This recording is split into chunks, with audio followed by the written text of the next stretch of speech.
Jangan lupa like, subscribe, and komen ye, ye, ye. Ya, bertemu lagi dengan gua Ditya Suganda di channel Termantul. Oke, kali ini gua udah bersama salah satu teman gua yang namanya Aga. Bisa dipanggil Aga sih. Ya. Ya. Aga ini kuliah di salah satu jurusan yang paling unik, paling unik bisa dibilang ya. Karena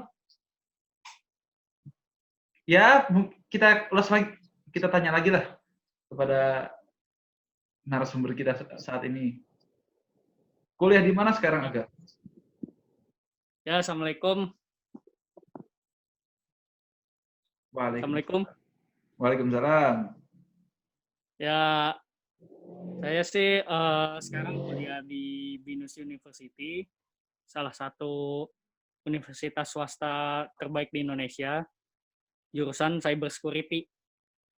Fakultasnya IT, komputer. Cyber Security. Yang saya ketahui, yang gue ketahui lah tentang jurusan cyber security, katanya sih ada sebutan yang namanya pahlawan dunia cyber. Maksudnya apa itu pahlawan dunia cyber? Oh, pahlawan dunia cyber kayak lebih ke apa ya? Itu jadi ada sebutan hacker ya. Hacker itu kan banyak orang ngiranya jahat gitu. Iya. Sebenarnya nggak juga sih. Hacker itu ada 3. Pertama itu white hacker, ada black hacker, sama grey hacker. Disebutnya sih ini ya, white hat, black hat, grey hat. White hacker itu apa? White hat itu dia yang baiknya. Jadi dia itu biasanya untuk ngedefense.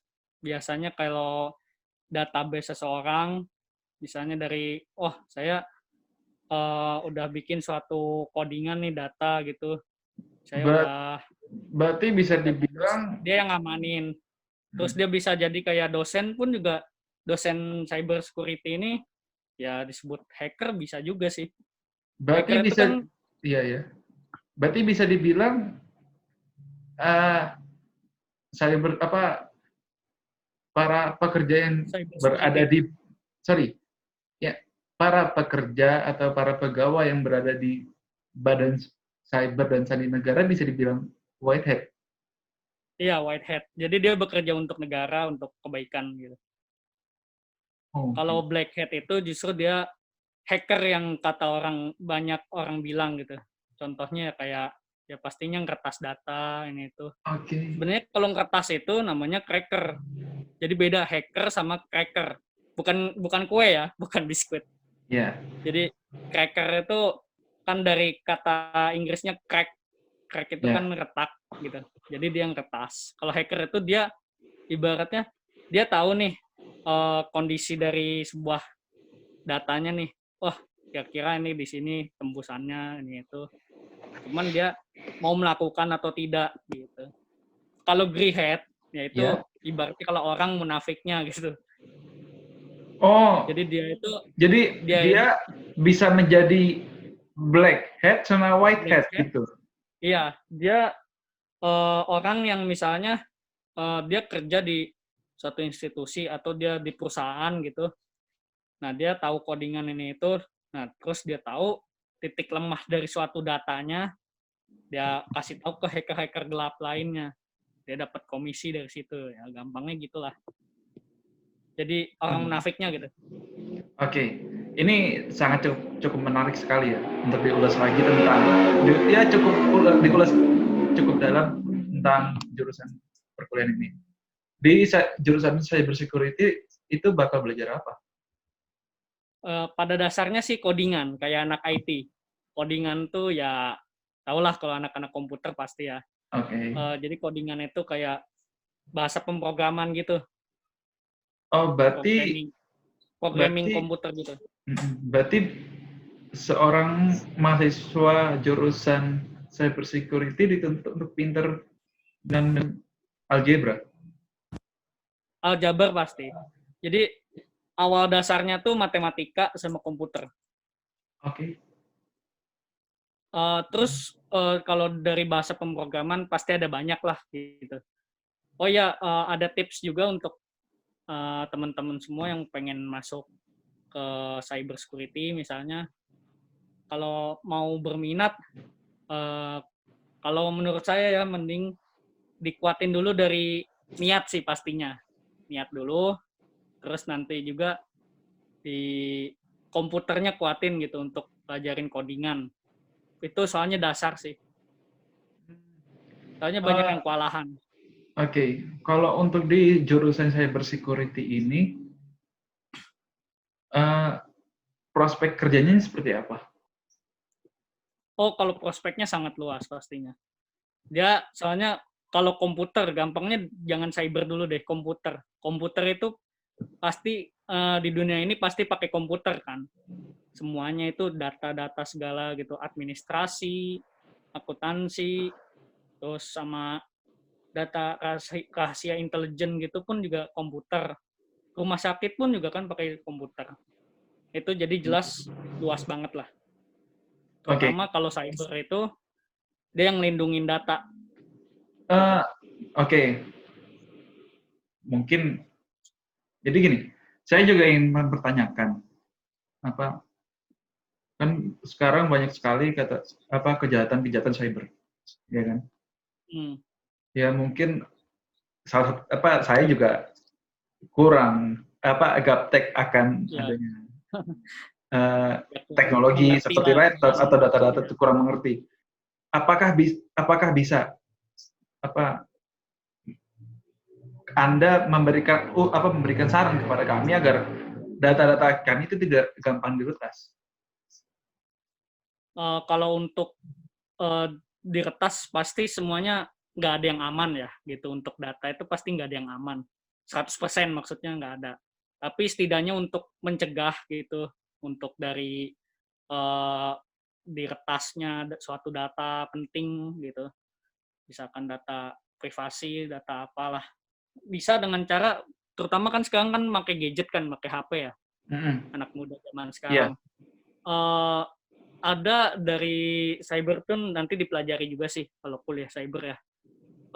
Ada namanya phishing. Oke, Phishing itu phishing. kita Ya. kayak, nah phishing itu apa gitu. Jadi phishing ini tuh dia dari kata mancing, fishing. Jadi Phishing. dia Oke. memancing suatu targetnya. Dia Oke. misalnya nih suatu hacker ini, pertas ini, dia pengen nemuin salah satu data informasi penting dari si targetnya. Dia dengan cara nanya-nanya gitu, pura-pura gimana, kalau gampangnya kayak penipuan pulsa lah Oke. gitu. Misalkan, mah tolong isiin pulsa dong gitu. Cuman ya itu masih yang dasar. Kalau cyber dia pakai komputer, contohnya kayak kita Play Store nih, kita download aplikasi-aplikasi yang aneh gitu, APK yang aneh, terus nanti kita asal download aja, nggak lihat review lagi gitu, terus nggak jelas tujuannya apa. Nah pas di download misalkan, oh ada iklan-iklan gitu, nah di situ kita asal pencet oke-oke aja tuh, nggak baca penjelasannya. Dari situ secara tidak sadar pas download, kalau kita lihat filenya, di situ ada worm. Worm itu kayak cacing lah. Cacing tuh apa ya, Ya. kayak Oke. buat nempelin virusnya itulah intinya. Nah nanti dari situ dia bisa nemuin data privasi kita, file-file kita gitu. Berarti Simpelnya gitu sih. Harus berarti ki- hati-hati dalam download, terus jangan berarti gampang kita percaya. berarti kita sebagai pengguna gadget juga harus benar-benar bisa menjaga data-data kita ya. Iya, pastinya harus teliti lah gitu. Oke. Kemudian, Terus kayak kita download misalnya lagu gitu, kayak ya. misalkan di Google gitu, kita download lagu, biasanya kan pencet klik download, gak taunya dialihin ke Lazada gitu. Nah itu salah satunya kita harus hati-hati gitu kalau ada iklan-iklan gitu, asal pencet oke aja, jangan. Ini, saya kan juga sering misalkan saya mau download salah satu aplikasi di laptop saya kan. Tapi tiba-tiba kok bukannya ngedownload malah ke salah satu Ya di aplikasi tracking, ya ya Itu ke aplikasi misalkan Lazada atau apa gitu. ya. Itu kenapa? Ya itu namanya tracking. Jadi di-track dialihin dari misalkan suatu website tertentu ke website yang lain gitu, dialihkan. Berarti itu apa juga bahaya ya? Ya salah satunya juga. Jadi jangan, kalau kita pengen download, usahain ya modal dikit lah, misalnya ya kita pakai apa Spotify gitu, atau kalau misalkan pengen dengerin lagu ya download lebih baik dari website yang terjamin gitu. Jangan asal download. Simpelnya gitu. Ada juga peribahasa sniffing. Nah, kalau sniffing itu dia kan mengendus gitu. Dia Ya. itu jadi nyari informasi gitu, dia nyari informasi si targetnya ini gitu. Itu cuman sekedar sniffing tuh ya itu ngendus doang, cuman nyari tahu aja informasinya gitu. Tanpa dia ngelakuin apa-apa. Oke, Mbak. Ada Kalau dia tahu data misalkan informasi kita. ya, kalau misalkan di jurusan cyber security nih, itu Ya. apakah setiap hari kita berhadapan dengan komputer atau laptop terus atau tidak? Ya kalau tergantung matkulnya juga sih. Oh. Lebih seringnya komputer pastinya. Kalau untuk masih awal-awal dasar dulu lah, palingan matematika. Nggak harus komputer terus sih. Tapi yang pasti komputer utama. Pasti semua dipelajarin dari dasar dulu. Paling ada contohnya aljabar, cuman lebih diperdalam, gak kayak SMA lagi. Terus ada statistik juga masuk. Terus bahasa Inggris juga pelajarin sih pasti. Oh ya, ya itu mah kalau dasar sih. Ya kalau bahasa Inggris mah jelas karena kan apa bahasa pemrograman kan bahasa Inggris.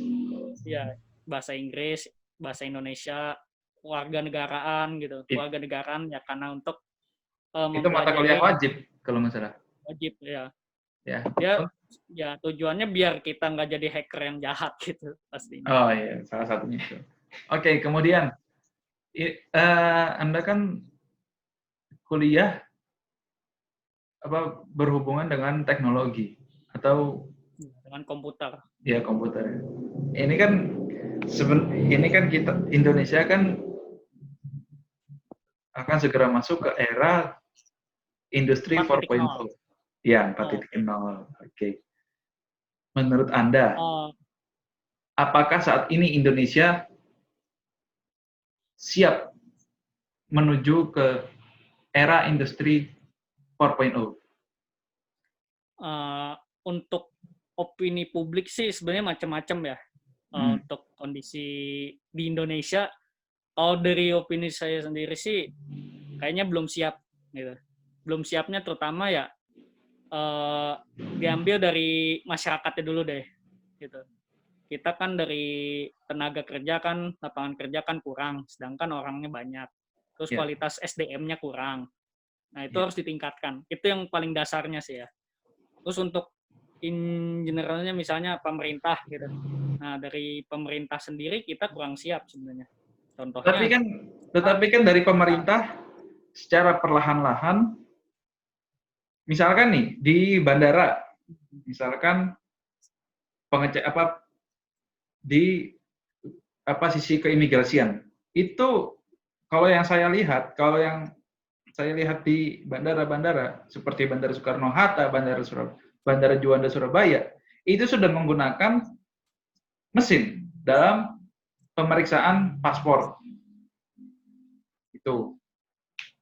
Terus kemudian seperti sekarang ini nih, kan sekarang pada saat masa pandemi ini kan, saya lihat pemerintah itu dalam penanganan COVID-19 itu berbasis data, di mana datanya juga tersimpan di internet. Berarti itu kan sudah kalau dari sisi pemerintah kan sudah istilahnya sudah selangkah lebih maju untuk ke arah era industri 4.0. Ya. Kalau untuk perkembangan oke. Tapi kan ya saya setuju juga sih kalau untuk dari sisi masyarakat. Tapi Kalau menurut saya, ada miss dari pemerintah juga. Yaitu apa? Yaitu kurang edukasinya kepada masyarakat. Ya, itu pasti. Ditambah ya ada juga kayak dari pemerintahan pun gampangnya kayak dulu zaman SBY kan pernah disadap. Kalau saya ngomongin dari secara cybernya ya, cyber Ya. security maksudnya. Pernah kan disadap juga kan sama Australia. Nah, itu salah satu ya kekurangan dari sisi pemerintahnya sendiri dalam menghadapi sekuritas keamanan data. Karena bisa disadap gitu. Itu termasuk sniffing juga loh. Man in the middle attack, ada MITM. Dia itu jadi kayak orang ketiga, misalkan ada telepon nih, misalkan gue nih nelpon Bang Arman nih. Nah, terus ada orang ketiga, dia ngedengerin gitu kan, pembicaraan kita dia tahu gitu. Nah, tapi ada lagi dia juga bisa ngubah misalkan kayak pesan nih, padahal misalkan si Budi sama si Dono lagi chatan gitu. Nah, si hackernya ini, si man in the middle-nya ini, dia itu ngubah chatnya. Misalkan dia berpura-pura sebagai si Dono gitu. Dia ngechat si Budi seolah-olah dia tuh Dono gitu. Nah, pas si ini Dononya nggak tahu, cuman lah saya nggak ngomong gitu. Kok bisa gitu. Nah, itu orang ketiga. Man in the middle, makanya kan. Orang ketiga dia di tengah-tengah nyerangnya gitu. Nah, terus untuk pemerintah sendiri ya, untuk kesiapannya sih kayak yang COVID ini. Nah, itu data kan pernah waktu itu, kalau nggak salah di salah satu rumah sakit di Jakarta ya, yang pernah keserang gitu, sampai serangan hack. Terus juga kan pernah waktu itu kan virus WannaCry. Nah, itu, cuman kan itu paling berbahaya. Paling bahaya tuh rumah sakit. Kalau diserang datanya, pasien jadi misalnya untuk pengen ada operasi, pasiennya ini gitu. Nah, cuman jadi pending gitu kan, nggak diketahui namanya kan, akhirnya dibatalkan atau diundur untuk operasinya, sedangkan pasiennya itu butuh penanganan cepat. Nah, keburu lewat pastinya. Itu kan bahaya banget. Berarti jurusan cyber security lah yang bisa mengatasi tersebut. Ya yang profesionalnya pastinya. Salah satunya jurusan cyber security ini. Ya, itu kedepannya nanti bekerjanya ke situ lah gitu. Nah, dia juga kalau untuk industri 4.0 tuh ada sebutan kan AI, Artificial Intelligence. Oke, iya betul. Bikin robot kan. Bikin robot atau ini itu. Nah, dia butuh codingan. Itu nggak hanya cyber security sih. Itu komputer, programmer masuknya. Terus sama ada yang namanya ya anak teknik-teknik yang lainnya, teknik mesin, ini tuh pasti. Mobil tuh termasuk AI loh sebenarnya ya. Cuman AI yang sederhana, makanya pesawat sederhana lah gampangnya kalau di kita gitu. Cuman AI ini jauh lebih kompleks. Dia bisa mengatasi suatu pekerjaan manusia dengan cepat dan lebih baik, lebih efisien waktu. Oh ya, seperti sekarang ini banyak sekali robot sudah masuk di Indonesia. Robot yang bisa menyapu, robot yang bisa mengepel. Itu salah satunya. Ya, salah satu AI. Terus kayak voice command juga itu AI. Misalnya kita ngobrol, oke Google atau Siri gitu. Oh iya. Tahu kan pasti. Nah, itu bisa di-search juga lah di Google Siri apa gitu. Oke, kemudian kita ngebahas tentang plus minus dari industri 4.0 ini. Menurut Anda apa sih plus minus dari industri 4.0 ini jika dilaksanakan di Indonesia, diaplikasikan di Indonesia? Ya, plusnya pasti ya bakal maju lah ya negara, jadi untuk perkembangan ekonomi bakal lebih cepat, laju pertumbuhan pembangunan di Indonesia pasti bakal lebih cepat. Karena kan dengan bantuan teknologi gitu. Ya, tetapi jika walaupun dari segi perekonomian, walaupun dari sarana prasarana yang sudah siap, misalkan dari teknologi ya, sudah siap, tetapi kan dari belakang layarnya kan juga harus siap. Salah satunya Pak, Nah, salah itu, satunya ya itu dari, minusnya. nah itu dari belakang layarnya. Minusnya itu ya kayak dari masyarakatnya pasti kita kan SDM-nya belum cukup kuat ya kualitasnya. Ya, Kualitas SDM kita belum kuat. Mungkin ya sumber daya alam kita udah pasti SDA itu sangat kuat, cuman SDM-nya yang kurang kuat karena ya itu harus jadi satu perhatian dari pemerintah lah untuk laju perkembangan dan harus lebih bijak. Plus lapangan kerja ini masih sedikit. Kalau kita udah pakai robot, kemungkinan ya makin dikit warga lagi. yang di bawah rusuh, yang di Yes, makin bawahnya. dikit lagi. Apanya? Apa kalau misalkan kita menggunakan robot, kan otomatis kan? Lapangan kerjanya. Iya, lapangan kerja kan semakin menurun. Iya, makanya. Jadi harus ada kebijakan sih dari pemerintahnya, mungkin harus lebih diseimbangkan lagi dengan SDM-nya. Berarti kesimpulannya untuk industri 4.0 ini salah satunya pemerintah harus benar-benar mengedukasi masyarakat tentang kemajuan teknologi saat ini gitu. Iya, tentang gak hanya untuk definitifnya, tapi juga mampu untuk melakukan suatu kegiatan yang berkaitan dengan teknologi gitu. Contohnya minimal bisa pakai komputer, bisa gunain mesin gitu. Tahu pakai Google, pakai HP. Sekarang kan banyak juga kan kayak orang tua kita juga ada beberapa yang nggak bisa gunain HP, bahkan download WA nggak ngerti. Banyak juga gitu. Nah itu harus jadi edukasi sih. Kemudian ini, kalau untuk industri 4.0, ya, menurut Anda saat ini pihak-pihak generasi muda apakah sudah bisa menerima era industri 4.0 saat ini? Untuk saat ini, dari kacamata kalian, para pihak yang penggiat dari ilmu komputer ya, melihat dari umum atau untuk dari orang komputer aja?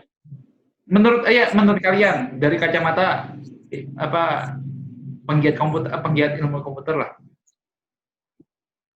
Generasi milenial sekarang itu seperti apa? Apakah dia sudah siap untuk masuk ke era industri 4.0 atau belum? Seperti itu. Kalau saya nggak mewakili ya, cuman ini pendapat sendiri. Kalau saya sendiri sih ngerasa belum cukup siap. Karena ya itu salah satunya. Banyak juga yang pakai aplikasi yang asal-asalan, terus akhirnya masuk form gitu, diretas, akhirnya datanya bisa dicari, data informasinya. Terus yang gampangnya, kita pakai Google. Sebenarnya tanpa kita sadari ya data kita juga diketahui sama Google, disimpan. Kayak foto kita gitu. Contoh misalkan kita masuk cloud atau Google Drive gitu, terus pakai email Google. Nah, kadang ada masuk Gmail tuh, foto kita, misalkan si Doni, kemarin kamu habis foto di sini gitu. Nah, di situ ada, cuman dibikinnya jadi kayak kenangan kayak di Facebook aja gitu modelnya. Itu kan kita dikenal orang jadinya, kita diketahui. Bahkan kita misalkan search nama orang, misalkan si Udin gitu di Google atau si Pulan gitu. Nah, di Google diketik, muncul nih muka orang. Oh, ini teman gua nih, si Udin. Ada foto aibnya ini itu. Nah, itu. Kan ya bisa jadi digunain yang nggak baik. Gitu kan bisa aja. Jadi kurang siap sih. Plus ya menurut Anda nih untuk di Asia Tenggara, apakah Indonesia bisa dikatakan ketinggalan dari segi kemajuan teknologi? Kalau disebut ketinggalan sih, kayaknya kita enggak deh. Kita cukup baik sih untuk perkembangan teknologi ya. Cukup berkembang pesat untuk industri 4.0 ini, cuman kita masih kalah jauh sama kayak negara tetangga. Contohnya ya Singapura. Itu dia yang terbaik lah di Asia Tenggara. Kita nggak bisa pungkiri juga gitu. memang Singapura ini Ya, termasuk Singapura kan negaranya kecil. Jadi mereka Nah, Singapura dalam mengatur masyarakatnya juga mudah. Indonesia ya, negara kepulauan, terus dan penduduknya banyak, multikultur, ya. multikultur, Ya, jadi ya juga peran pengelolaannya dari semakin susah pasti. ya. Jadi menurut saya peran dari kepala desa juga sangat apa sangat-sangat bagus sekali jika kepala desa digerakkan dalam dalam era industri 4.0 untuk mengedukasi masyarakatnya. Menurut saya sih bagus Ya, dari pemerintahnya bagus sekali. perlu edukasi ya, dari pemerintahnya perlu edukasi. Ya secara bertahap sih Ya, pastinya. kembali lagi ya untuk industri 4.0 ini menurut saya yang paling ditekankan itu edukasinya sih, edukasi kepada masyarakatnya. Karena jika misalkan ya, karena pernah ada dikatakan sama salah satu presiden ini Afrika Selatan, Nelson Mandela. oke. Jadi pendidikan itu adalah sebuah senjata pengubah dunia. Jadi kalau kita hidup tanpa pendidikan ya siaplah menerima kehancuran. Nah, pernah juga dulu guru gua bilang, jadi secara geografi Indonesia ini kan bagus gitu, sumber daya alamnya kan kita di bawah garis khatulistiwa kan, kita tuh udah negara yang paling subur makmur lah. Jadi kita harus dimanfaatin kayak pangannya juga. Cuman itu nggak berkaitan industri 4.0 ya, cuman ya termasuk dia yang mendorong. Pangan juga termasuk dia bisa menguatkan darah. Pangan dan intinya edukasi sih. Sandang pangan papan. Oke, kita kembali lagi ke jurusan edukasi termasuknya sih papan ya. Oke, kita kembali lagi ke jurusan cyber security. Cyber security. Ya, berarti di jurusan cyber security ini yang paling ditekankan itu coding dan programming ya? Coding itu programming. Oh, sama aja? Sama, jadi programming itu ngoding gitu. Oh iya. Programming itu ngoding. Nah, dia ngoding itu kayak gimana? Pakai bahasa pemrograman. Dan nanti bakal dipelajari kalau anak STM, SMK pasti tahu lah. Atau yang kuliah di komputer gitu, IT, cyber ya sama aja. SI juga ada sistem informasi. Dan paling untuk ke syaratnya ya, untuk ke cyber security. BTW infonya cyber security itu setahu saya hanya di BINUS aja sih yang ada di Indonesia.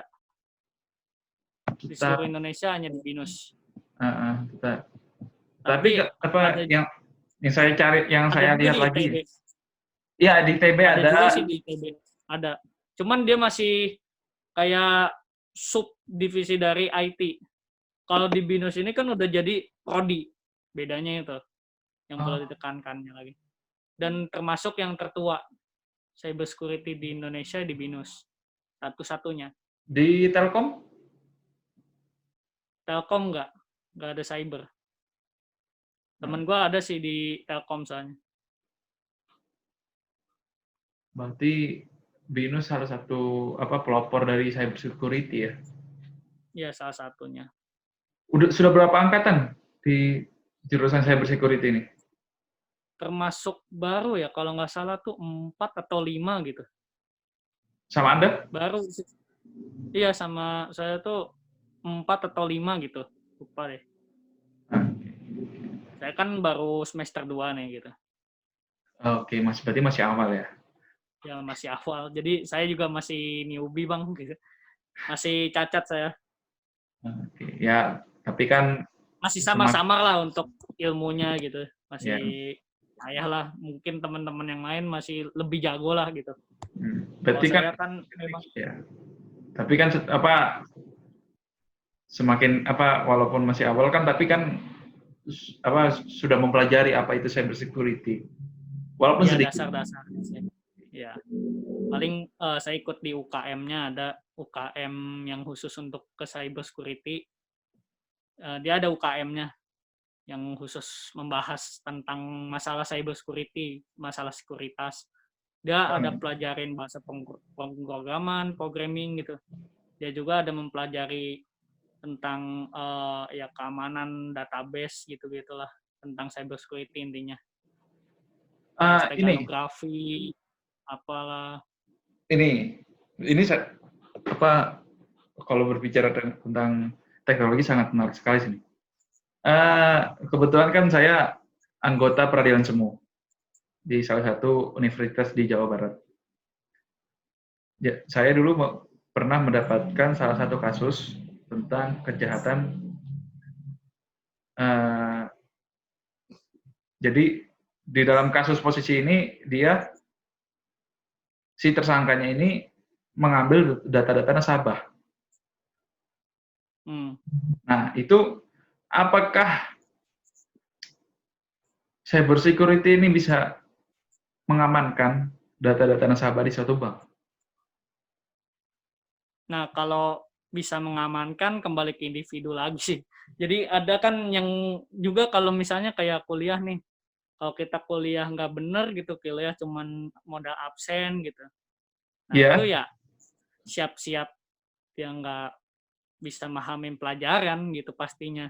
Dan kayaknya dipastikan nggak bisa sih untuk ngamanin itu. Karena dia sendiri ngamanin masa depannya pun nggak siap. Oh, berarti... Jadi tergantung juga. Tergantung dari individunya juga ya? Tergantung perorangan sih. Tapi tentang itu. Ya tergantung dari individunya. Tapi yang pasti cyber maka mempelajari itu juga lebih dalamnya lagi. Nah, tapi nanti itu di semester sekian lah. Oke. Ya mungkin. Oh ya untuk sekedar info ya. Iya. Kayak di BINUS kalau misalkan pengen masuk cyber security terutama di BINUS, saran saya persiapin mental sih. Kenapa? Karena sistemnya itu kami itu sistemnya ketat. Sistem DO. Nah, jadi misalnya kalau kita absen pun gitu. Absen pun itu mempengaruhi untuk nanti kita ujian. Dimaksimalin misal sekian gitu. Kalau misalkan kita udah melebihi batas kapasitas absen, kita nggak bisa ujian. Nah, terus sistemnya itu kita kuliah 4 tahun. Toh, kalau misalkan lebih dari itu, kalau setahu saya sih, saya masih sampai 5 tahun lah. Jadi lebih dari itu DO. Oh, berarti sangat ketat sekali ya? Ketat. Terus aturannya juga ketat. Kalau misalkan nyontek, DO. Plagiat pun DO. Ketahuan nyontek DO? Ketahuan nyontek DO. Langsung disidang. Ya, berarti harus pinter-pinter kitanya ya kalau mau nyontek ya? Ya, saran saya sih jangan sih. Gak bakal selamat. Sepandai-pandainya tupai melompat kan pasti akan jatuh. Oke. Ya, persiapin mental. Dan toh itu demi kebaikan juga sih. Untuk jadi lulusan yang berkualitas ke depannya. Oke, mungkin. Dan komputernya fix gila sih. Komputernya fix gila. Kenapa? Harus benar-benar kuat. Karena memang BINUS ini kan dasarnya dari dia tuh STMIK dulunya. Sekolah tinggi. STMIK ya? Ilmu komputer ya, STMIK. Untuk di BINUS ada jurusan kalau di BINUS itu ada fakultas hukum nggak sih? Bukan fakultas hukum sih, fakultas humaniora gitulah. Tapi ada jurusan hukum. Tapi hukumnya dia hukum bisnis.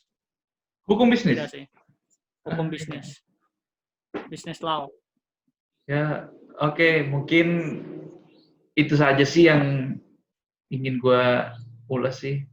Nanti kalau misalkan ada pertanyaan dari subscriber atau para penonton, mungkin kita bisa bincang-bincang lagi. Boleh di komen aja nanti. Iya. Nanti di komen mau bikin part 2 juga boleh. Kalau sampai 10K like ya. Oke. Mungkin itu saja yang ingin gue tanya-tanyain. Ya, mudah-mudahan Mas Aga di sana terlindung dari virus COVID-19 ini. Ya, amin. Mudah-mudahan sukses lah. Oh iya, untuk di Jakarta gimana sekarang Kak kabarnya? Biasa aja sih, udah rada mulai rame sih sekarang juga karena kan udah pengen new normal kan nantinya. Oke. Nah, saya ingin mempertanyakan nih, pendapat Anda tentang new normal ini seperti apa? Ya kalau saya sih no comment lah ya, yang penting saya bisa kuliah yang baik lah. Soalnya agak kesusahan juga sih untuk belajar online, apalagi kalau belajar komputer gini kan ngoding itu susah Butuh payah praktek sih. ya berarti ya? Iya, kudu praktek. Apalagi kan uang bayaran juga kan ngaruh, kadang kan ada juga ya beberapa universitas kan yang bayaran tetap gitu, kuliah enggak gitu. Oke, itu Bukan saja yang berarti ya. universitas saya ya, ada beberapa gitu, ada beberapa Oke. universitas ada. Terus ya sayang lab komputer juga kan. Iya. Oke, mungkin itu saja yang ingin Ya, gua sama-sama. gua ulas. Makasih ya atas partisipasinya ya. Ya, Semoga ya, siap, sukses sama-sama. dan sehat terus ya. Amin. Amin. Assalamualaikum.